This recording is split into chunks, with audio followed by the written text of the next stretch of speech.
مسلسلة يؤيدون فكرة المؤتمر أن يعود حزب الله إلى لبنان.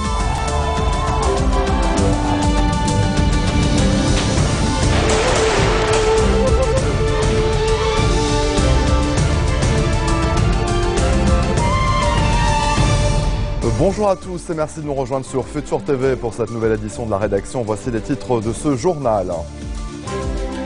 Double attentat de Tripoli, le secrétaire général du Parti arabe démocratique Rifat Aïd accuse les renseignements de l'armée d'avoir torturé son chauffeur Ahmad Ali pour qu'il fasse de faux aveux.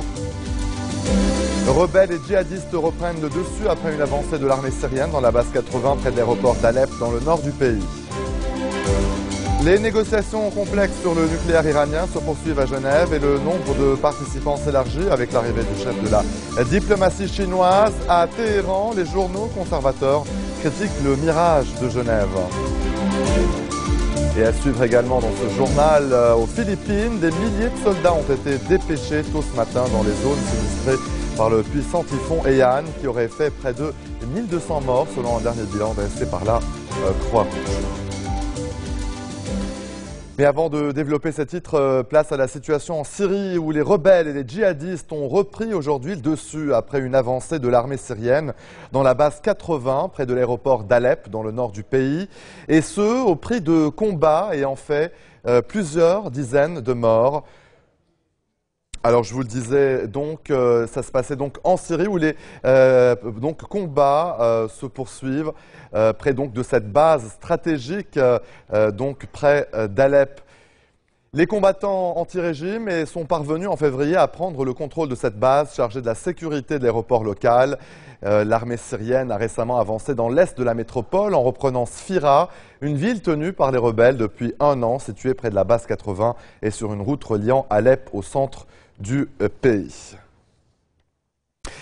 Alors avec nous en ligne, Roger Hédé, chef du Parti de la Paix. Bonsoir, monsieur Hédé. Bonsoir. Alors aujourd'hui, je disais en titre, le secrétaire général du Parti arabe démocratique, Rifat Aïd, a accusé le renseignement militaire de torture, notamment contre son chauffeur pour qu'il fasse de faux aveux. Il est malheureux que cet agent de l'alliance syrienne-iranienne n'ait entraîné en réalité sa communauté, qui est une communauté libanaise intégrée et honorable, dans le sillon de la guerre civile syrienne. Donc son discours, honnêtement, ne m'intéresse pas. Je sais que l'armée libanaise, comme les institutions de l'État libanais, qui ne sont pas la République de Platon, qui ne sont pas absolument déconnectés de ce qui se passe au Liban et dans la région, restent en premier des serviteurs de l'État. Et tout en respectant leur relativité, je considère, quelle que soit leur sympathie, qu'ils soient sunnites, chiites, chrétiens, druzes ou alaouites, que les serviteurs de l'État sont les plus libanais de tous les Libanais. Monsieur Hédé, à plusieurs reprises, plusieurs partis au Liban ont appelé l'armée à intervenir à Tripoli. On attend toujours un feu vert politique. À votre avis, est-ce que ce feu vert va-t-il arriver? Est-ce qu'on va réussir à mettre la main justement à ceux qui sont responsables, aux auteurs justement de ces attentats à Tripoli? En fait, je doute qu'ils puissent le faire, parce qu'en réalité, l'extension de cette présence alaouite aujourd'hui prise dans le sillon de la guerre civile syrienne s'étend jusqu'aux frontières de la Syrie dans deux directions. Donc, en réalité, elle est beaucoup plus loin dans l'application de la justice dans l'état actuel des choses, est une affaire de négociation plus que d'exercice de force. Nous ne souhaitons pas en réalité que l'armée libanaise soit prise entre le marteau et l'enclume. Nous avons besoin de cette armée pour le jour J. J'aimerais aussi... Le jour J, je veux dire pas le jour J, clairement, le jour où il faudra préserver l'essentiel de l'ordre au Liban. Ce que je crains, et comme je l'ai tweeté récemment dans mon Twitter régulier, ce que je crains d'abord, c'est que ce qu'a dit le secrétaire général du Hezbollah, qu'il n'y a plus d'iraquisation, qu'il a vaincu l'iraquisation. Je trouve cela absolument irréel et surréel. La réalité, c'est que l'iraquisation est devenue la syrianisation et que nous risquons au Liban de souffrir dans les 3 mois qui viennent d'une vague de syrianisation, donc d'opérations de terrorisme effrayantes, exécutées probablement par les mêmes organisations qui ont syrianisé et qui ont irakisé, donc Daesh et Al-Nusra, lesquels ont leur relation, comme on le sait, avec les 2 régimes iranien et syrien, mais elles sont aussi indépendantes. Et nous avons remarqué qu'hier, Al-Zawahiri, l'homme numéro 1 de Al-Qaïda, a cherché à mettre de l'ordre en séparant Al-Nusra de Daesh, c'est-à-dire en disant que Al-Qaïda de la Syrie se batte en Syrie et que Al-Qaïda de l'Irak soit seulement en Irak, et que l'implication des Irakiens en Syrie est une chose qui n'est pas souhaitable. Cela veut dire qu'il y a quoi? Qu'il y a l'Iran, qu'il y a la Syrie, mais qu'il y a aussi d'autres acteurs régionaux qui sont entrés en scène. Roger Edeh, chef du Parti de la Paix, merci pour votre éclairage. Merci à vous. Les négociations complexes sur le nucléaire iranien se poursuivent à Genève et le nombre de participants s'élargit. Le chef de la diplomatie chinoise, Wang Yi, est à Genève. Son homologue russe, Sergei Lavrov, est lui arrivé ce matin dans la cité suisse où se tiennent depuis jeudi ces discussions à 5+1. Alors qu'un accord semblait imminent hier, les négociations se prolongent aujourd'hui. Nous devons faire tout notre possible pour mettre à profit ce moment, a déclaré le ministre britannique des Affaires étrangères, William Hague. Et en Iran, la presse métallurge genevoise, les quotidiens modérés ont salué ce samedi les négociations de Genève, affirmant qu'un accord historique était désormais à portée de main, mais certains réformateurs ont mis en garde contre tout optimisme démesuré, en insistant sur le fait que les principales sanctions économiques ne seront pas levées. Restez des nôtres au retour de la pause. En France, une explosion accidentelle a fait 1 mort et au moins 15 blessés.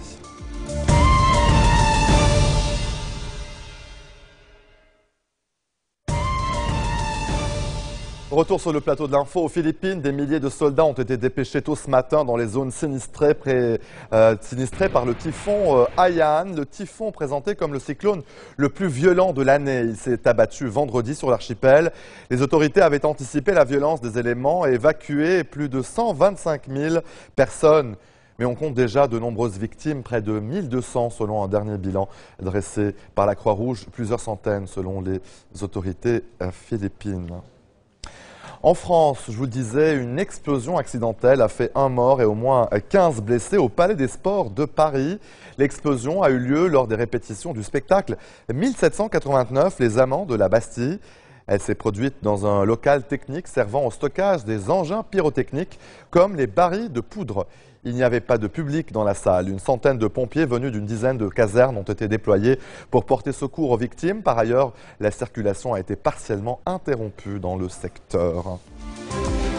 Et en bref, dans le reste de l'actualité, au Portugal, après plusieurs jours de protestations et des grèves dans les transports ou les services publics, ce samedi est le point culminant de la contestation de la politique d'austérité, une grogne sociale, alors que le FMI a approuvé le versement de 1,9 milliard d'euros dans le cadre du plan de sauvetage du pays. L'institution a d'ailleurs adressé ses encouragements au gouvernement portugais pour les progrès considérables réalisés vers le redressement financier.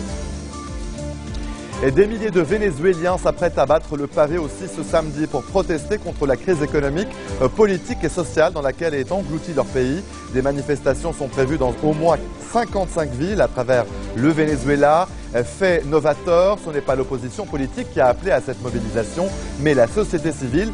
Différents dirigeants d'opposition ont tout de même apporté leur soutien à la grande marche. Pour la première fois, les enquêteurs italiens sont parvenus à arrêter un des organisateurs présumés des voyages illégaux de migrants vers les côtes siciliennes. Il s'agit d'un Somalien de 34 ans. Cette arrestation a été rendue possible par les témoignages de rescapés du naufrage du 3 octobre au large de Lampedusa. Des témoignages qui ont aussi permis de révéler les sévices, viols ou tortures subis par 130 migrants, dont 20 femmes. Le poète chilien Pablo Neruda est-il mort empoisonné? Non, répondent plusieurs experts internationaux qui ont effectué des analyses sur sa dépouille. Les conclusions de leurs travaux ont été publiées ce vendredi. Pablo Neruda est décédé officiellement d'un cancer de la prostate quelques jours après le putsch du général Pinochet en septembre 1973. Depuis, certains pensent qu'il a été assassiné d'une manière ou d'une autre. Pour la première fois, des ossements vénérés comme étant ceux de Saint-Pierre, premier apôtre et fondateur de l'Église, vont être donc sortis des grottes sous la basilique Vaticane pour être exposés en public. Cet événement exceptionnel aura lieu pour la clôture de l'année de la foi le dimanche 24 novembre en présence du pape François. Les ossements avaient été découverts lors de fouilles entreprises en 1940 sous le pontificat de Pie XII dans une nécropole située sous la basilique à côté d'un monument construit au IVe siècle pour honorer celui qui est considéré comme le premier évêque de Rome et premier pape. Pierre avait été crucifié la tête en bas dans les années 64-70 dans le cirque de Caligula où se trouvent aujourd'hui les jardins du Vatican. En Bolivie, comme dans de nombreux pays d'Amérique du Sud, c'est en musique et en couleurs qu'on honore ces défunts. Leurs crânes sont alors décorés. Ils sont ici symboles de protection. Habituellement conservés à la maison, ils sont exposés au grand jour, une semaine après la Toussaint. Au cimetière général de La Paz, les fidèles font des offrandes à leurs crânes, fleurs, bonbons, feuilles de coca, cigarettes ou alcool dans l'espoir de faire venir à soi la bonne fortune. L'Église catholique ne cautionne pas cette tradition, mais les croyants remplissent les églises et remercient les crânes qu'ils croient les avoir aidés tout au long de l'année. À La Paz, la célébration qui avait lieu le 9 novembre gagne en popularité et s'étend désormais sur plusieurs jours. Gardez les yeux bien ouverts dans la nuit de dimanche à lundi. Il pourrait vous tomber sur la tête des débris de ce satellite. Voici, vous allez le voir, Gossé. Il a épuisé ses réserves de carburant et devrait effectuer sa rentrée dans l'atmosphère terrestre. Plusieurs dizaines de fragments atteindront la planète, mais impossible de prévoir exactement où et quand. Les satellites les plus récents sont dotés d'un système de propulsion qui permet de les faire tomber en mer. Mais Gossé, dont la mission pendant 4 ans a été de mesurer la gravité terrestre, a été construit avant l'entrée en vigueur en 2008 de cette nouvelle technique.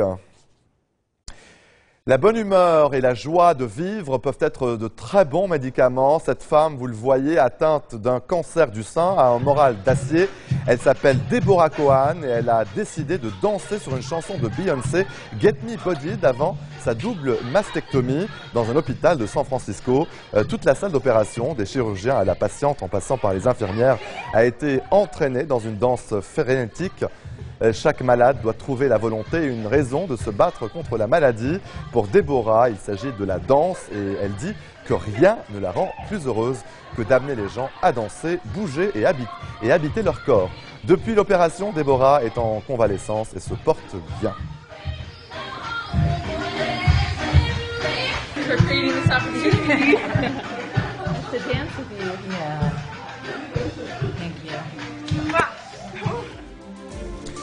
C'est la fin de cette édition. Tout de suite, le rappel des titres. Double attentat de Tripoli, le secrétaire général du Parti arabe démocratique, Fatraïd, accuse les renseignements de l'armée d'avoir torturé son chauffeur, Ahmad Ali, pour qu'il fasse de faux aveux. Rebelles et djihadistes reprennent le dessus après une avancée de l'armée syrienne dans la base 80 près de l'aéroport d'Alep, dans le nord du pays. Les négociations complexes sur le nucléaire iranien se poursuivent à Genève et le nombre de participants s'élargit avec l'arrivée du chef de la diplomatie chinoise Wang Yi à Téhéran. Les journaux conservateurs critiquent le mirage de Genève. Et aux Philippines, des milliers de soldats ont été dépêchés tôt ce matin dans les zones sinistrées par le typhon Haiyan qui aurait fait près de 1200 morts selon un dernier bilan dressé par la Croix-Rouge. Excellente suite de programme sur notre antenne et à demain. رؤساء ثلاث يؤيدون فكرة المؤتمر أن يعود حزب الله إلى لبنان